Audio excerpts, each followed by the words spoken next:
This channel has recently reached 10,000 subscribers, which is a great milestone. I'm super stoked to have built a community of people like yourselves who are interested in languages, maps, ethnic groups, and all that good stuff.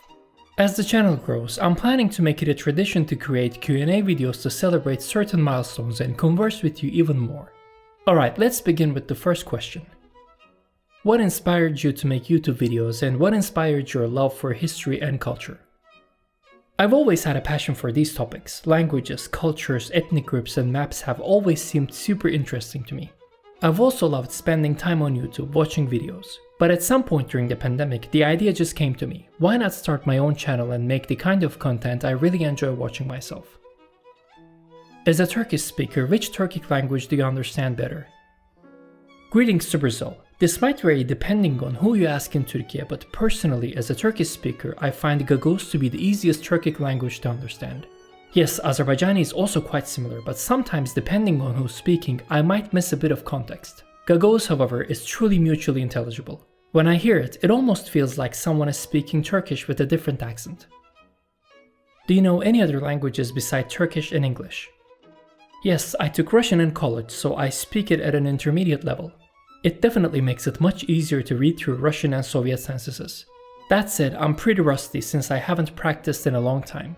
Russian is a super cool language, but it's hard to remember all the grammar rules. Why did you name this channel Turk Chap?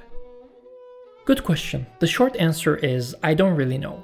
When I was brainstorming names for the channel, it was one of the first that came to mind, so I just went with it. But now I actually really like it. It kind of feels like a nice niche name.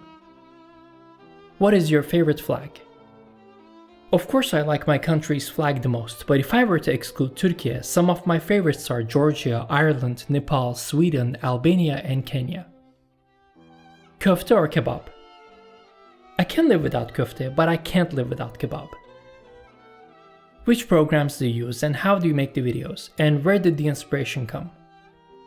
Good question. I use After Effects for video editing, Audition for sound design, and Figma for thumbnails. When it comes to selecting sources, I simply read as much as I can to find substantial information on the topics. One of my main sources is theses from respected universities around the world. Then I work on the storytelling part, where I try to make the video narration engaging and easy to follow. The inspiration to make these videos came from wanting to create the kind of content I would really enjoy watching myself. How many countries have you visited? Believe it or not, until now I hadn't actually counted the number of countries I've visited, but I can now say that I've been to 34 countries in total. Are you going to show any sponsors in your videos? If no, how do you earn money? No, I won't. This is something I'm quite certain about. I do receive some sponsorship requests from some companies and products, but I kindly decline. If you watch my videos, it means that you're taking time out of your life, and I don't want to waste that precious time by adding sponsorships. When I'm watching other channels and see a sponsored intro, I always skip it. I earn my income from my full-time job, and YouTube is a personal project for me.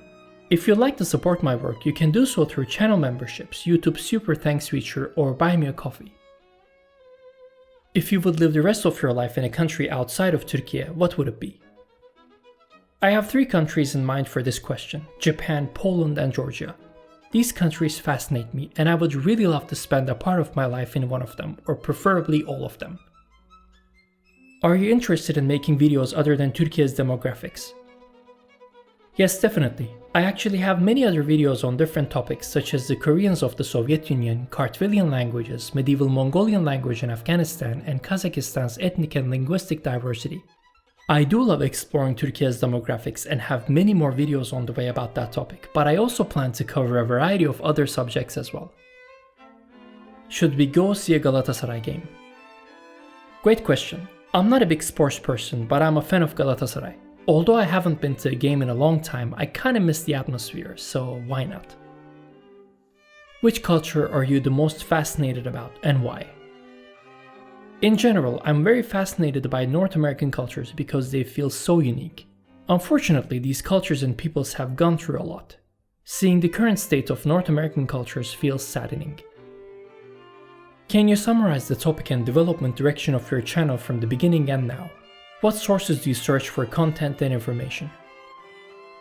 Another great question. Well, I started off covering a wider range of topics as you can see from my earlier videos, but then I narrowed my niche to focus on languages, ethnic groups and maps. I do have a general plan for the channel's direction, but that will require more of my time moving forward. I'm planning to launch a Discord server so we can have a forum to discuss and learn about topics related to the channel. I will also be starting a Turkish language channel. In terms of content, I plan to cover languages and peoples from different parts of the world, such as the Americas, Asia, and Africa. I'm also planning to post more opinion-style videos like this one.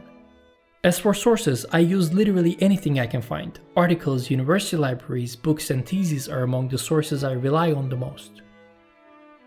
Are you Christian? No, I'm not. Are you planning to make videos in Turkish in the future? Yes, but not on this channel. Since this channel is in English, I'm planning to launch another one in the future where I'll be publishing videos in Turkish. What do you use to make your maps? I used to use Illustrator, but now I use Figma, which I find smoother and easier to work with. What other language families do you plan to cover?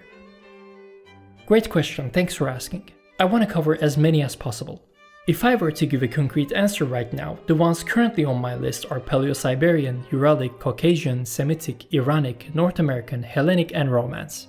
But this list will definitely grow over time. If the Turkish presidential election was held today, who would you vote for and why? I'm sure you can surmise who I wouldn't vote for, and I'm sure you know why. What is your favorite food? Fried chicken. I just have a weakness for it. Especially Korean fried chicken is the key to my heart. But if you're asking about cuisines, I would say Turkish, Italian and Japanese. I'd be perfectly happy with kebab, cannoli and sake every day. Most of your content is about languages and ethnic groups. Will there also be more cultural and historical topics on your channel? Yes, you do cover culture and history, but always in an ethnic or linguistic context. What I mean is, instead of referring to these topics in that context, you could directly cover such objects on their own. For example, the emergence of the vampire figure in the Ottoman Empire, the history of the Orkhon inscriptions, Divan literature, etc. could also be quite interesting topics. Thanks for asking. The short answer is I don't know. For now, languages and ethnic groups seem to be the way to go, but of course I'm flexible and open to covering different topics in a historical context. What's your favorite Turkish novel or movie and why?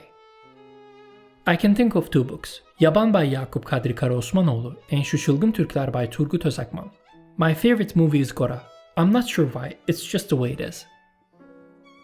Have you ever come across a variety of European scripts and fonts beyond the big three of Latin, Greek and Cyrillic that are used these days? Of course this depends on one's definition of Europe, but I think Georgian and Armenian scripts could be counted. These are both quite archaic and fascinating scripts that I find really interesting. Did you have an interest in these topics before starting the channel, or did it develop over time? If you could be a member of another ethnic group for a day, which one would you choose? I've always had an interest in these topics, as long as I can remember. But as I discover my niche more and more, I also develop an interest in different language families and ethnicities. Regarding the second question, I think I would like to be Sentinelese for a day and live on North Sentinel Island.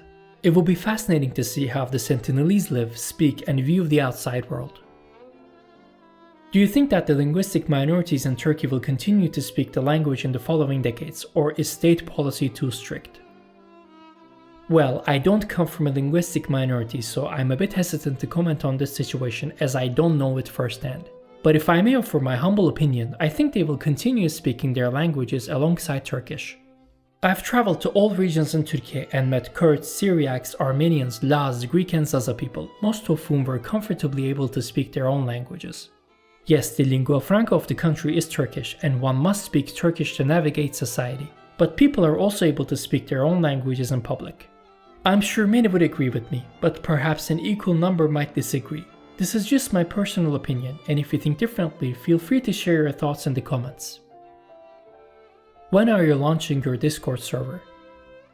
Thank you for asking this. I'm currently preparing the server and creating the channels. I would say it will be ready soon.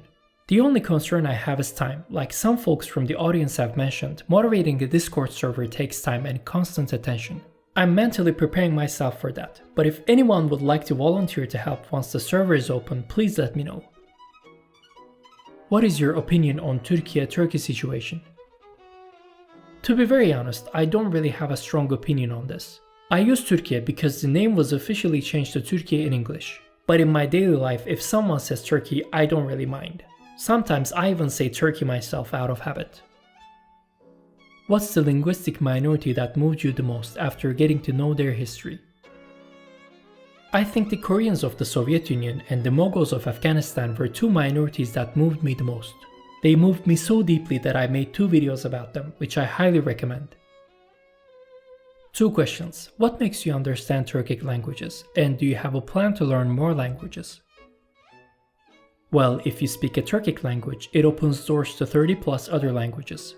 Of course, if you speak Turkish, which belongs to the Oğuz branch, the other languages in this branch would be much easier to understand compared to other languages from other Turkic branches. I really want to learn Korean, Mandarin or Japanese, but I'm not sure if I have time for that. I also want to improve my Russian, but again, time. What was your major, and did it have anything to do with the current subject of your channel? A bonus question, do you believe that linguistics is a safe enough career path for someone to take, or should it be done mostly as an independent hobby? Actually, my background is in IT and I work in the IT sector. I didn't study social sciences during my bachelor's and I was a pretty below average student overall. However, I always had good grades in history and geography. So this channel is more of a personal project for me. As for the bonus question, I believe that if you're passionate about something, you can always make money from it. There are many universities with prominent linguistics departments where you can pursue a career in academia. So the answer really depends on you, my friend. What is your least favorite country? I don't have one. It might sound overly optimistic or idealistic, but I find all countries interesting. It's just how I think. Of course, on a state level, there are some countries whose policies I completely disagree with, especially regarding human rights and other issues.